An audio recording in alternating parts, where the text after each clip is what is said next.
Caroline had been working as a nurse at a hospital for quite a long time. One day she sat beside a dying patient and read a book to him, just as he had requested. The moment she finished, he passed away. After his body was taken to the morgue,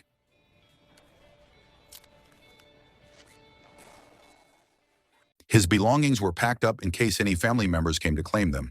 But in the end, not a single relative showed up to take care of anything. When Caroline was about to throw his things away, she noticed that other patients' belongings had also been tossed into the trash. That was when it really hit her. So many people no longer cared about the lives of others, and even the hospital treated death like something routine. There was no emotion in it anymore, because everything had become business. In the end, Caroline decided to quit her job at the hospital. She chose to become a private nurse instead, after finding a newspaper listing that offered a very high salary. That night, Caroline met up with her friend Jill and told her that she had just resigned and was interested in the job ad. When Jill saw that the location was in Terrebonne Parish, she immediately remembered how the area was surrounded by eerie swamps. But Caroline did not see that as a problem. For her, it was a chance to care for someone in her own way, and the money could be saved for nursing school. After calling the number, Caroline headed to Terrebonne Parish the next morning for an interview. The drive was not too far, and just as Jill had said, the area was filled with swamps. After passing down a narrow road lined with massive trees, she finally arrived at the house, an old place that looked like it had been standing there forever. The house belonged to an elderly couple named Ben and Violet. The person who had answered Caroline's call was Luke, the lawyer handling the couple's will and also helping them find a nurse. Luke explained that Caroline was needed to care for Ben, who had become paralyzed and had trouble speaking after suffering a stroke in the attic about a month earlier. According to the doctors, Ben probably only had about a month left to live. At the same time, Violet clearly did not seem to like Caroline, and even more strangely, she said Caroline would never be able to understand the house. After hearing that, Caroline nearly gave up on the job, but Luke calmed her down and told her that Ben truly needed help. He also explained that the last nurse had already quit, and that Violet had rejected 4 other applicants before Caroline showed up. Caroline asked Luke what Violet meant when she said Caroline would never understand the house, but Luke had no idea either. As far as he knew, he was only there as their lawyer. Still, he promised that he would try to convince Violet to accept her. Eventually, Violet agreed, and the very next day, Caroline packed her things with Jill's help and headed for the house. On the way there, she stopped at a gas station because her fuel was running low. But as soon as she arrived, she noticed something strange. There was a line of red dust scattered in front of the store entrance, and the place itself felt completely deserted. Hello? Hello? Hello?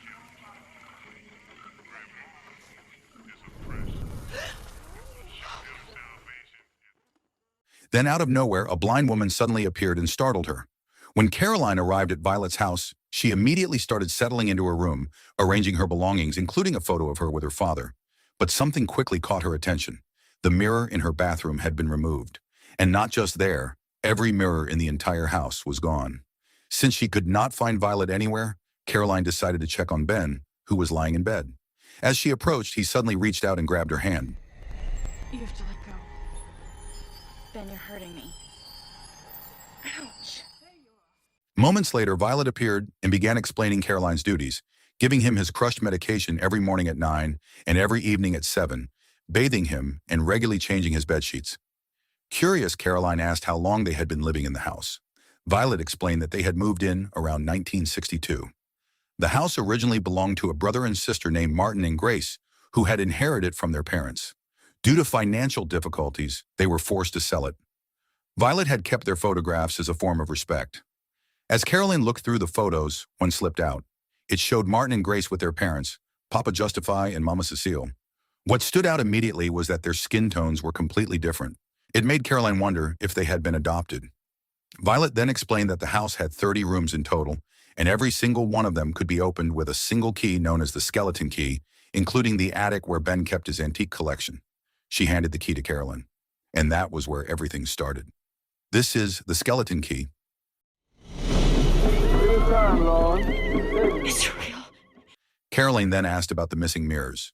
Violet simply said that she and Ben no longer needed them. They were old and they had no interest in looking at their aging faces. The conversation continued casually. Despite her age, Violet was a heavy smoker. Caroline, on the other hand, opened up about her own past, how her mother had left when she was a child, and how her father had passed away just the year before. The next morning, Caroline officially began her work.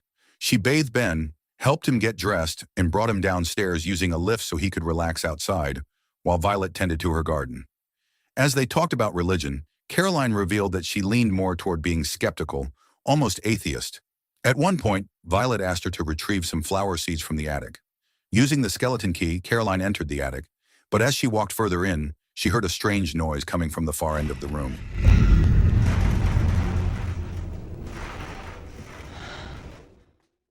When she went to check, she discovered a hidden door behind a stack of items. It looked like something on the other side was trying to force it open.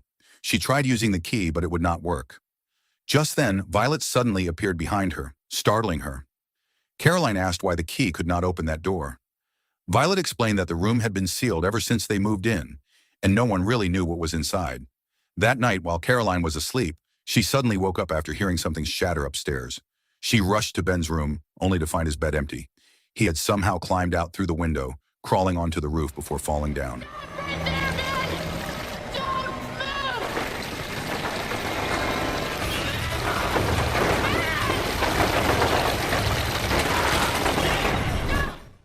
Panicked, Caroline called for Violet from the room across the hall, and she was told to get the wheelchair. But as she grabbed it, something caught her eye.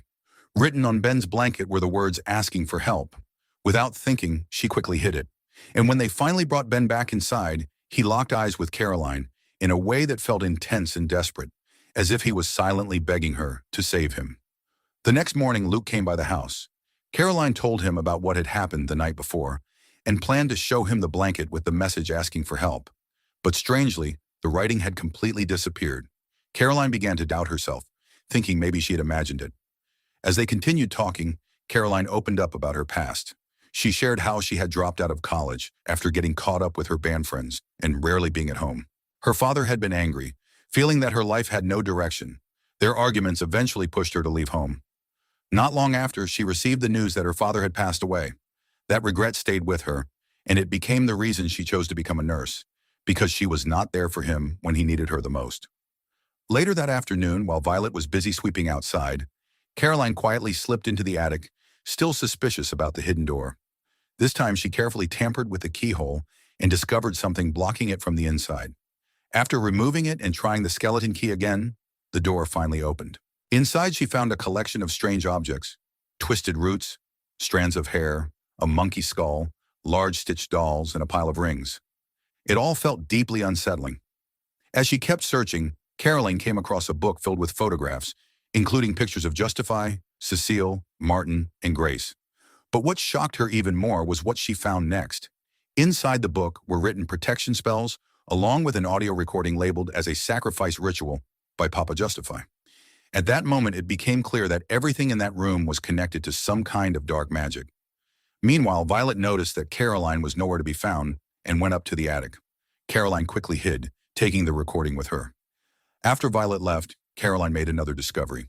All the missing mirrors from the house had been stored there. Since the town was only about an hour away, Caroline decided to leave that night and visit Jill.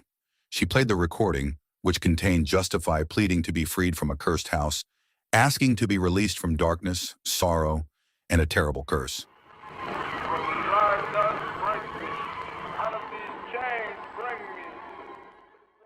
After that, Caroline suggested they go out and relax for a bit. As they spent time together, she told Jill everything that had happened in the house, including the hidden room in the attic. Jill believed that what Caroline had found was connected to hoodoo, a form of traditional folk magic practiced by people from African, European, and Native American backgrounds. Unlike voodoo, which is tied to religion, hoodoo was purely a practice of magic. According to rumors, it could be extremely dangerous because it affected the mind, but it would not work on someone who did not believe in it. Jill also mentioned that her aunt Nola strongly believed in hoodoo. She often visited a certain laundromat, though no one really knew what she was doing there. That same night, Caroline returned to Violet's house.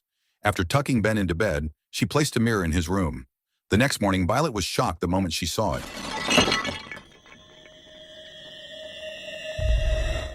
She immediately confronted Caroline for overstepping her boundaries.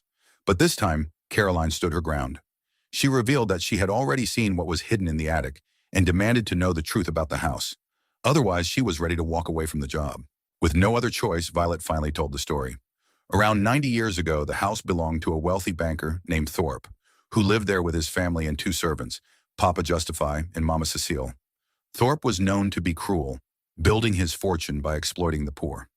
What his family never realized was that Justify and Cecile were practitioners of hoodoo.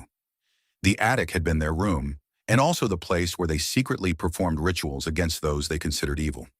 According to local rumors, the Thorpe family treated them so harshly that everything came to a breaking point one night during a party filled with powerful and wealthy guests. That night, Thorpe discovered that his children, Martin and Grace, had gone missing. The search led everyone to the attic, where the children were found with Justify and Cecile, learning hoodoo rituals. The reaction was immediate and intense. The crowd quickly turned against them. In the confusion, Justify's ring fell off. They were taken away by the crowd, and what followed left a lasting mark on the town.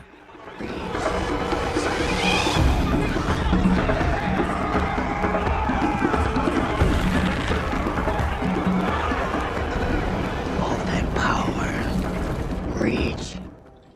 After that incident, Thorpe's bank collapsed. Overwhelmed by despair, his life came to a tragic end, along with his wife's.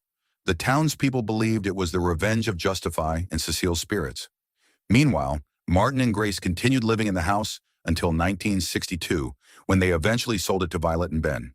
However, they never explained why the attic room was locked or why mirrors were forbidden throughout the house. Violet believed that mirrors allowed the spirits of Justify and Cecile to be seen.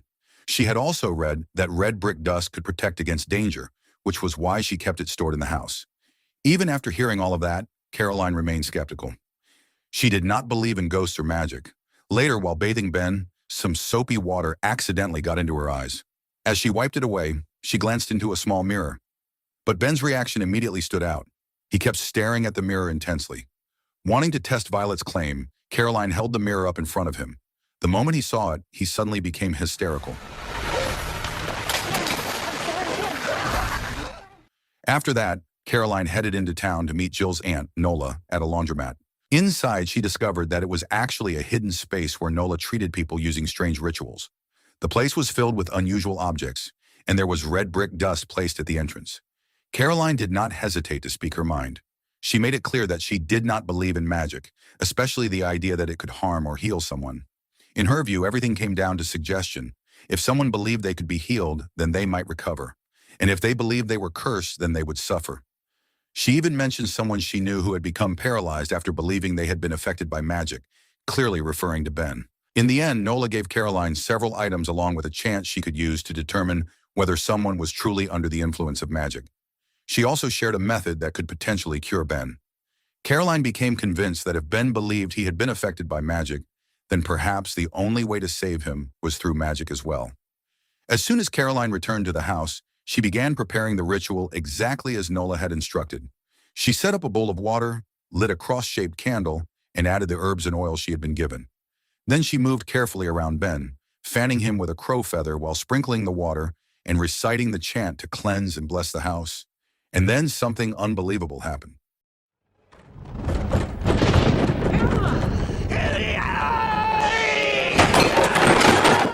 Ben suddenly spoke, but he only had enough strength to ask for help, begging to be taken out of the house.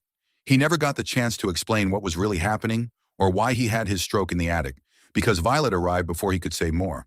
Caroline quickly hid everything and brushed it off as if she had only been telling him a simple story. That night, Caroline could not sleep.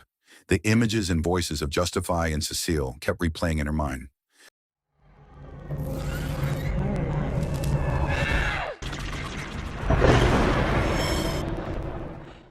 When she woke up from a nightmare, she glanced toward the mirror and thought she saw a figure stepping out of her room. The next morning, she made up her mind to leave.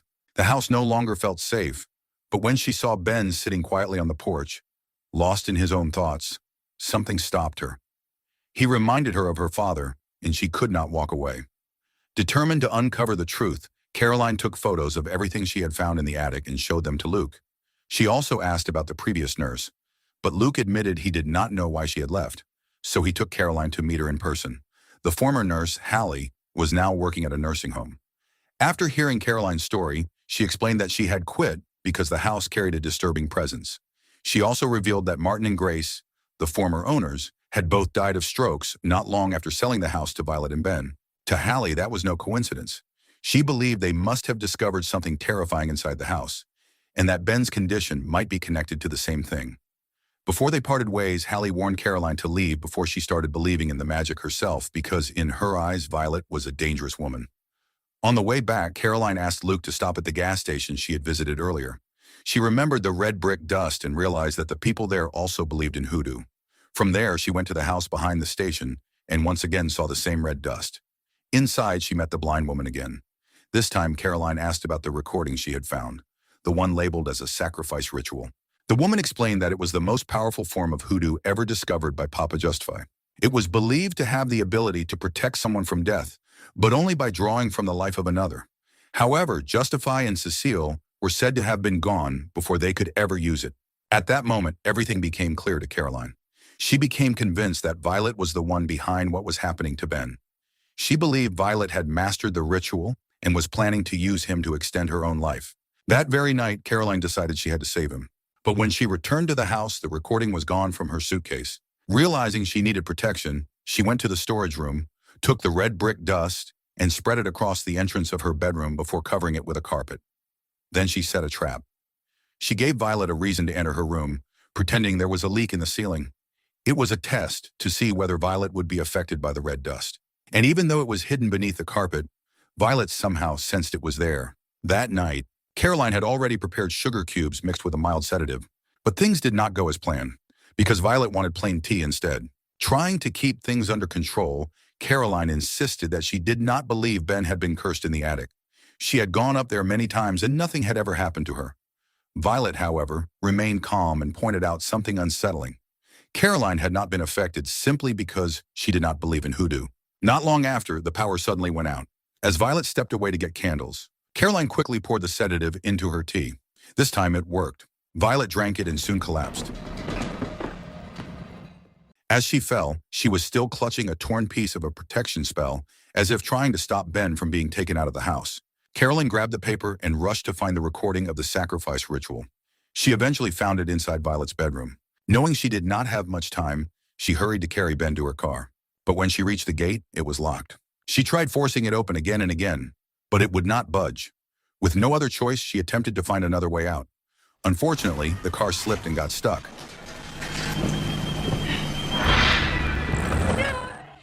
At the same time, Violet regained consciousness. Now armed with a shotgun, Violet began hunting her.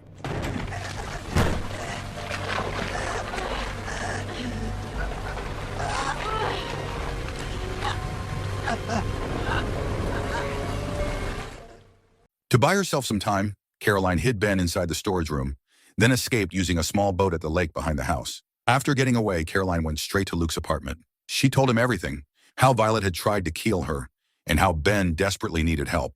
But just moments later, Violet called Luke and twisted the story, making it sound like Caroline had harmed Ben. While Luke was still on the phone, something else caught Caroline's attention. On his desk were multiple photos of her. Inside his drawer, she also found Papa Justify's ring and the skeleton key. Before she could react, Luke suddenly appeared and attacked her.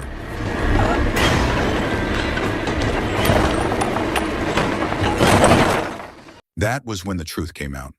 Luke had been working with Violet all along. Together, they had set a trap for her. Caroline was captured and taken back to the house, tied up and completely helpless. Now everything made sense. Caroline realized that she was the real target, not Ben. Violet planned to use her for the ritual, and Luke was not just helping. He was a follower of the same dark practice. Violet told Luke that the ritual could not begin until Ben was found. Seizing the moment, Caroline revealed that Ben was hidden in the storage room. It was part of her plan to separate them, giving herself a chance to escape back to her room, where the red brick dust still protected the entrance. She hoped to regroup and find a way to fight back while saving Ben. As Violet went to retrieve Ben, Caroline made her move.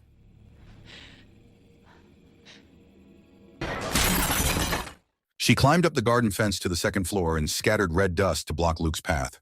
Then she rushed upstairs. But when she got there, Violet was already waiting. A struggle broke out.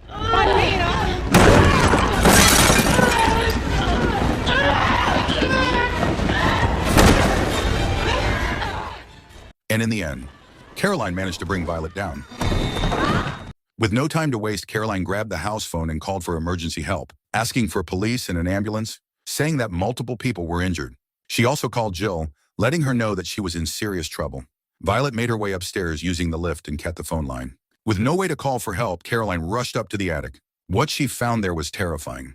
The room had already been prepared for a ritual, filled with candles and mirrors arranged all around. Realizing she was about sacrifice, Caroline quickly remembered the torn piece of the protection spell. Using sulfur chalk, strands of her hair, and even her own blood, she drew the symbol and stepped inside it.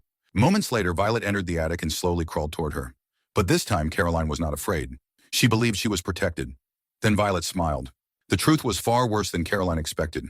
The spell was never meant to keep danger out. It was meant to trap whatever was inside the circle. And now the ritual could finally begin. Everything that had happened since Caroline arrived had been carefully planned. Every strange detail, every mystery, all of it was designed to slowly make her believe in hoodoo. Because without belief, the ritual would never work. And now Caroline had crossed that line.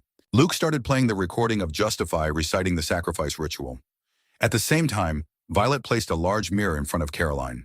In its reflection, different faces began to appear, shifting from Grace to Violet to Cecile, until the glass finally cracked.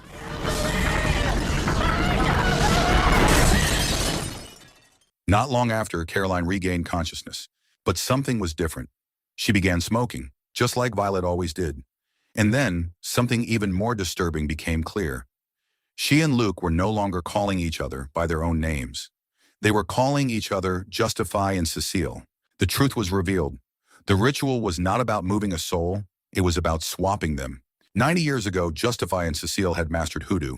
Tired of being abused by their masters, they used the ritual to exchange their souls with Martin and Grace while they were still children. That meant the ones who were hinged and burned that night were not Justify and Cecile, but the real Martin and Grace. After that, they took revenge on Thorpe and his family. Somehow they brought his empire to ruin, leaving him overwhelmed by despair as both he and his wife met a tragic end. From there, Justify and Cecile lived on inside Martin and Grace's bodies until they grew old. Then in 1962, they repeated the ritual again, transferring themselves into the bodies of a young couple, Violet and Ben. Every step had been planned, and the cycle continued. Now they had moved on once more. Justify had taken over Luke's body, and Cecile had taken Caroline's. It was the perfect way to keep their secret hidden while they continued living forever. Trapped inside Violet's body, the real Caroline could only beg silently to be freed. The next morning, the police and ambulance arrived. Luke and the real Caroline, now trapped in their old bodies, were taken away, both appearing as stroke victims. Meanwhile, Justify and Cecile acted as if they had no idea what had happened. Not long after, Jill arrived, worried about the call she had received. The person standing before her looked like Caroline, acted like Caroline, and reassured her that everything was fine. But the real Caroline, trapped inside Violet's body, could do nothing. She could only watch, unable to speak, unable to move, fully aware of the nightmare she was now living. In the end, Justify explained that Ben and Violet had grown fond of Caroline and had decided to leave the house to her. And as Luke and the real Caroline were taken away to the hospital, the two of them could only stare at each other, silently realizing just how tragic their fate had become. So the moral of the story is never take a high-paying job in a creepy swamp house with no mirrors, because you might lose your body and your paycheck at the same time.